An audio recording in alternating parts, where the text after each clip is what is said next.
Manchester City. Cherky looking for Foden, that's a brilliant delivery!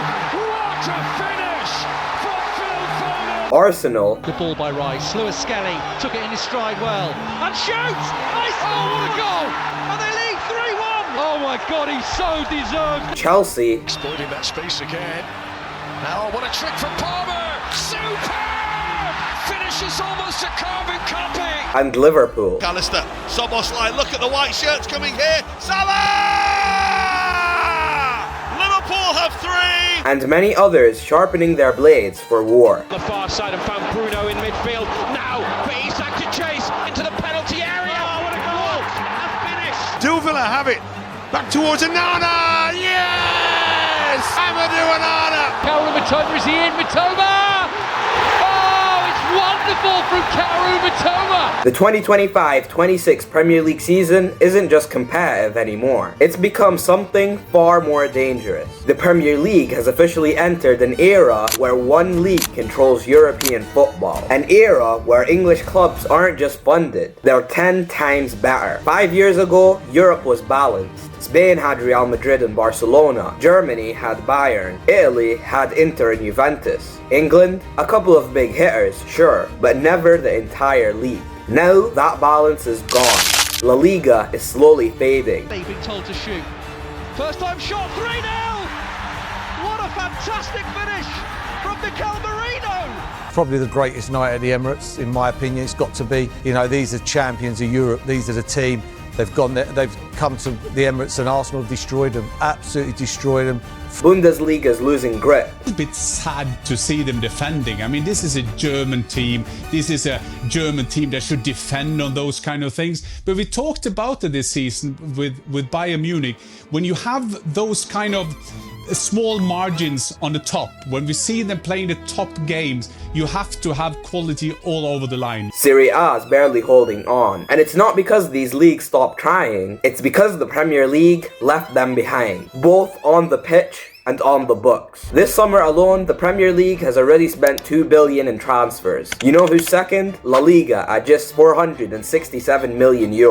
That's not even a quarter of what the Premier League has spent. And it gets worse. Burnley, a club that just got promoted, outspent Barcelona, the champions of Spain. Clubs like Crystal Palace, West Ham and Brentford are now competing with Juventus and Bayern for talent. Relegation level clubs in England are signing players that Champions League teams in other countries can't even afford. The financial gap is no longer a crack, it's a whole canyon. Or else you can go even further than that. Nottingham Forest have what they've spent more than the entire Eredivisie. It's remarkable. But this isn't just about money anymore, it's about results. Last season, whenever English clubs met Spanish sides, it wasn't even close. Chelsea embarrassed Real Betis 4-1 in the Conference League final.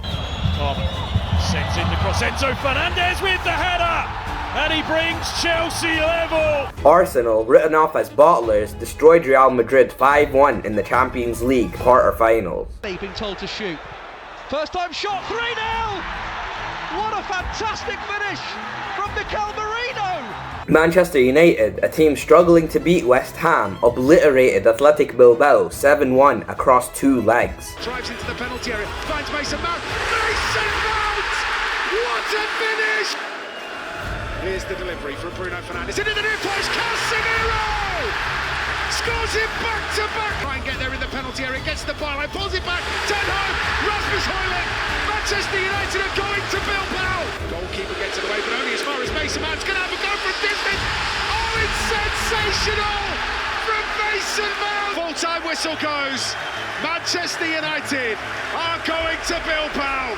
And get this, Manchester United, who finished 15th in the league, and Tottenham, who finished 17th, both made the Europa League final. Certainly in the Europa League, Man United and Spurs more or less breezed through to the final. So, a league where bottom half teams are reaching European finals. What does that say about the rest of Europe? You know what? This has happened a lot in Europe this season, and I think it needs to be mentioned. The amount of times I saw United do it, and we're not even that good. The last 20 minutes of games, the Premier League intensity and fitness really does come to the fore. And we've seen it here with Chelsea. They've just been relentlessly stronger and fitter than Betis. And I think this is something that the purists don't want to talk about because they don't want to give the Premier League credit. But I've definitely seen it with Man United, and I think Spurs fans would agree, and maybe Chelsea fans would agree in the Conference League. You really do see in the second half of these European ties the intensity and fitness of the Premier League teams coming through. And now, those same clubs are only getting stronger. Liverpool, fresh off a league title, didn't sit still. They spent over £300 million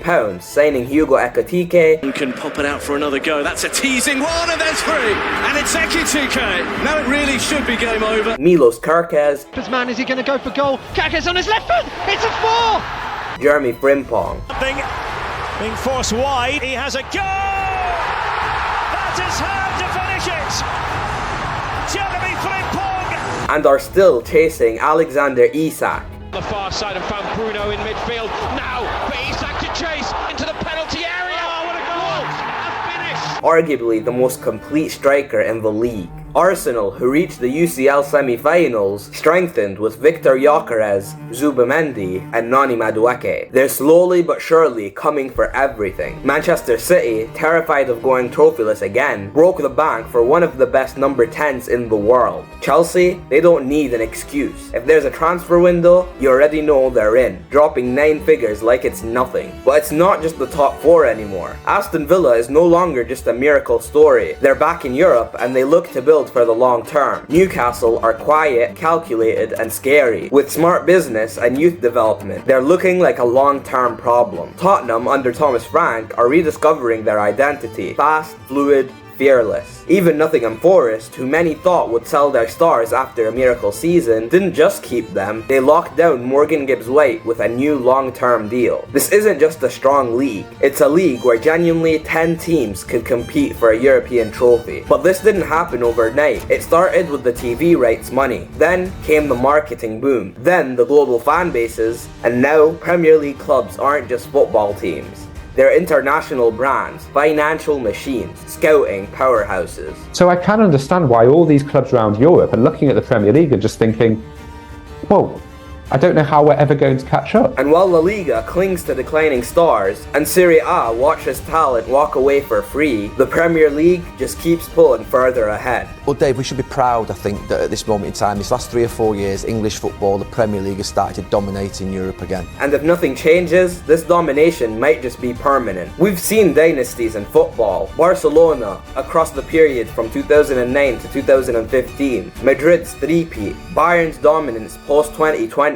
But this isn't one team. It's a league. A league filled with contenders. A league where relegation sides could beat European semi-finalists. A league where no game is easy. One where the money, the talent, and the mentality is on another level. This is no longer an ordinary league. It's the new Super League.